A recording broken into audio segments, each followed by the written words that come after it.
Why, hello there YouTube and happy Halloween! It's me, Random Ross, and as I'm wearing my serial killer shirt with Michael on, as you can see, because it's another video that's all to do with the Halloween films.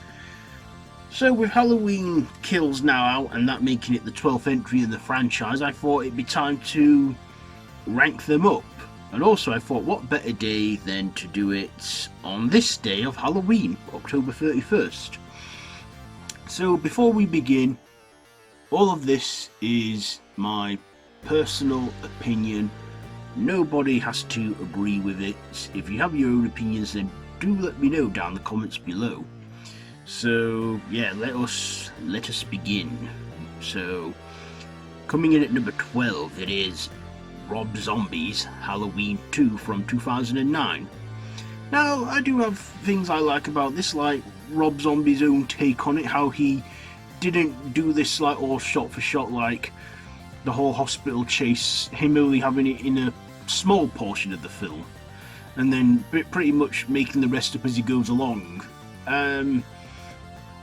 But I think some of the acting in this is a bit poor, like Taylor Scout Compton, is that her name, playing Laurie. She's broken and traumatized like she would be from the events, but how many times does she lash out and say the F word? And what's all that about with Michael going on this spiritual journey? I mean, I like the hobo look that Michael had going in this one, you know, the hobo Michael Myers. I like the look of that.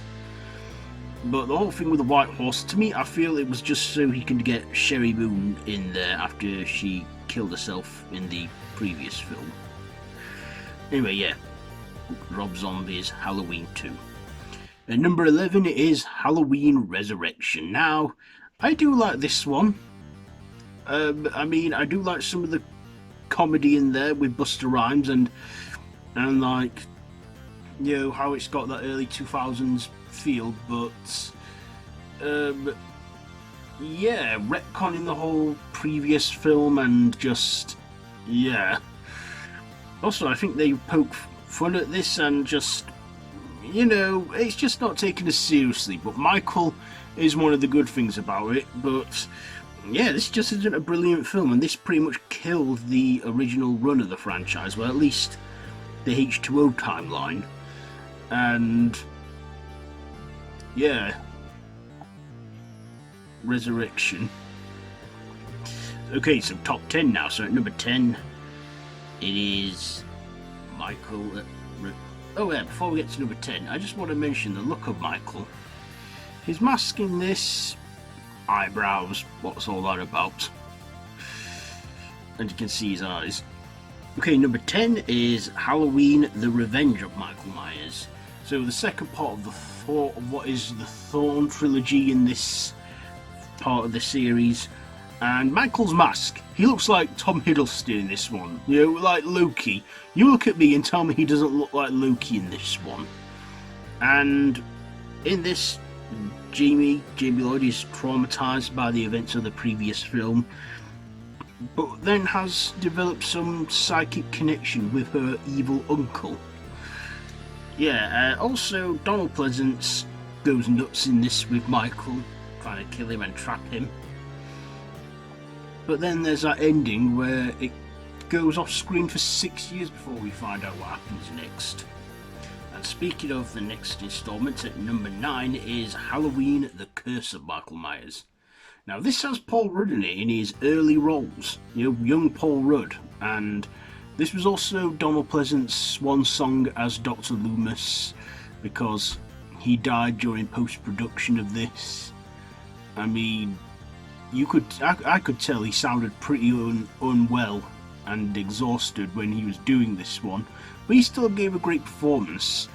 In this one, I feel that the mask looked like Bill Murray in this one. Yeah, and that's not the last time I'm going to refer to his mask looking like Bill Murray in this list. But Yeah, but there is the producer's cut, which is way better than the theatrical cut, but I just wish that they had just gone with the whole producer's cut instead of the theatrical one because, well, too many studio interferences. At number 8, it is Halloween 2007, Rob Zombie's remake, and I thought this was an okay remake. I do like how he tells his own vision of it. I mean, the last hour is sort of a recreation of the original film, but in this we get to see some backstory from Michael, but I don't know if I like that or not, because they take away some mystery in there, and we pretty much know what Michael's going for, why he's killing and what he's doing in the final half of the film, because he wants Laurie, but yeah. This has Rob Zombie written all over it, but I like that he does his own spin on it. He just doesn't do a shot for shot, made for the sake of it redo. So yeah, but yeah, over time I've just sort of, like maybe this one is on a bit too longer than it needs to be, but yeah, I think Dr. Loomis, Malcolm McDowell was a good replacement for Donald Pleasence, but he will never be Donald Pleasence, of course. Michael in this was built like a brick shithouse. He went from a little kid to a big bulking guy. Okay, so number 7, it is Halloween 4, The Return of Michael Myers. In this one, Michael's mask looks like Bill Murray. I don't know why, I just see Bill Murray's face in there. I don't know why, I just do. And his mask is, quite different than the previous one. The reason because of the mask being changed is because the original mask, after Halloween 2, they thought they weren't going to use that anymore. And also, Shatner's lawyers and the Star Trek people were pretty much onto them, so they had to change the look of the mask as well as have a new one done.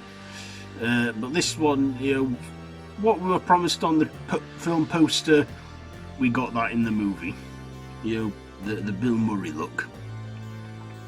So coming in at number 6, it is Halloween 3, Season of the Witch. So, basically this is probably this was the only time they attempted to try and get the series off to an anthology feel. See, John Carpenter, he didn't want to just keep doing the slasher theme. He thought, let's do an anthology series and do a different story set on Halloween night, and add in some supernatural stuff there, abandon the whole slasher theme, and have nothing to do with the others. Of course, at the time this film came out, it wasn't received good. Everyone was disappointed that there was no Michael and it was a completely different film.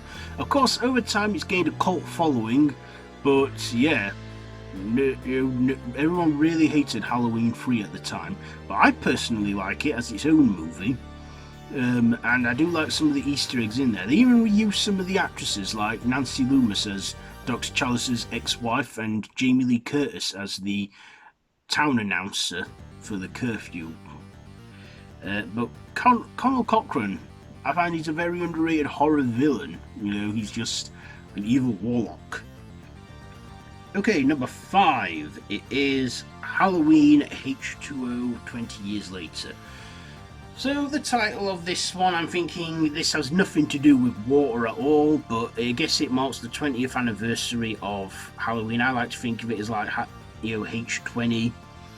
So this one was my introduction to the Halloween franchise. I'd known of the series, I knew of the films, but this was the first time I'd watched a Halloween film, and I pretty enjoyed watching it, and I thought it was a good one. And the mask in this, definitely, doesn't look brilliant on Michael. I mean, there's one scene where they CGI'd it to make it look good.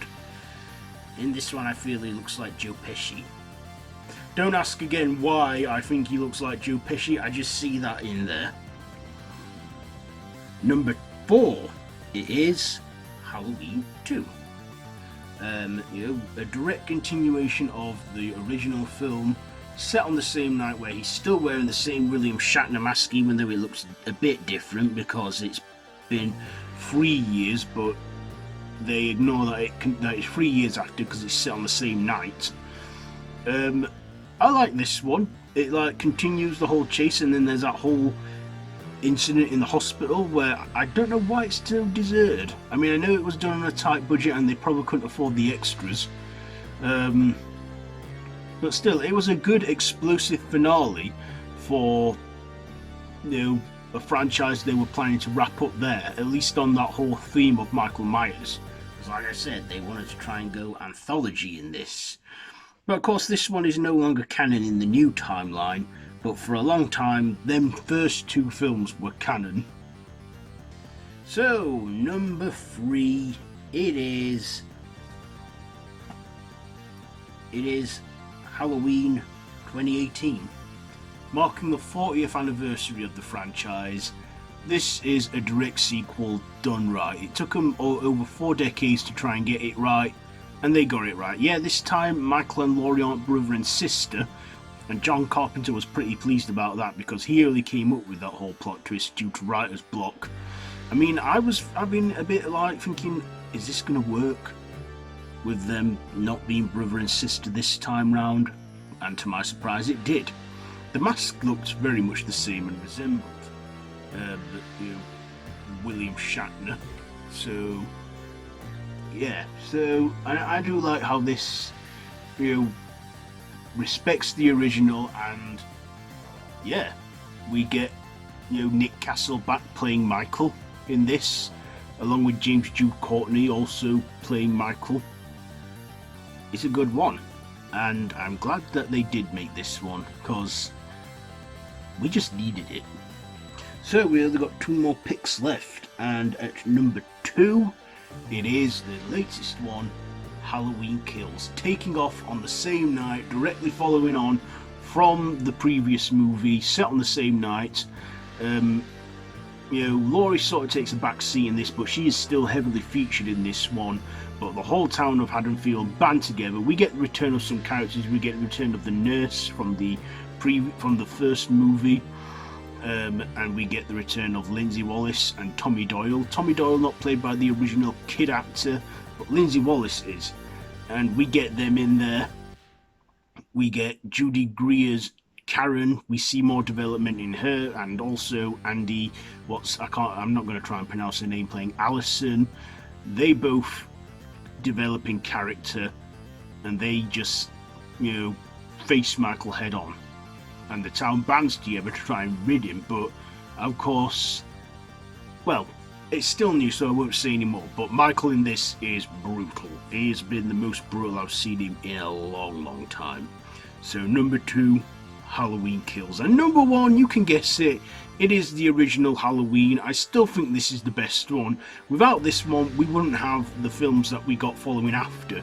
But of course, 40 years later, well, 43 years later, is it? Yeah, 43 years later, this film is still getting sequels made, and we are still, loving it. They found a way to reboot the whole formula, but without this one, this is probably seen as cliched right now, this new one, but at the time this had new stuff that no one had seen in a slasher movie.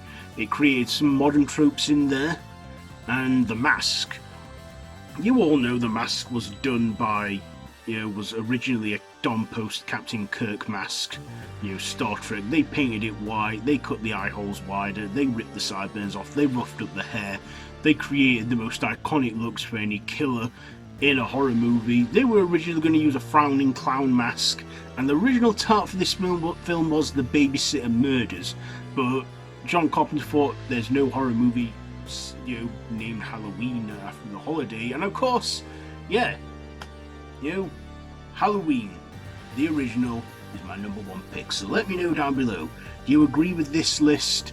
If you like this video, be sure to give it a big thumbs up and to share with your friends, and to feel free to subscribe to my channel if you haven't already, and to hit that notification bell. All of my social media links are linked down below in the description, so feel free to check all that out. I've been Random Ross, and this has been a Halloween ranking video for, well, Halloween. So, like I say, feel free to subscribe and hit the notification bell, and to share with all your friends, and You know, end of the day, that's all down to you if you want to sub, but it would mean a great deal to me if you did. All my social media links, my Facebook group, my Instagram and Twitter are all linked down below, so be sure to check all that out. So yes, so probably, you know, after today my content will go back to its usual format, where it's a main video every Friday and reviews and what have you whenever.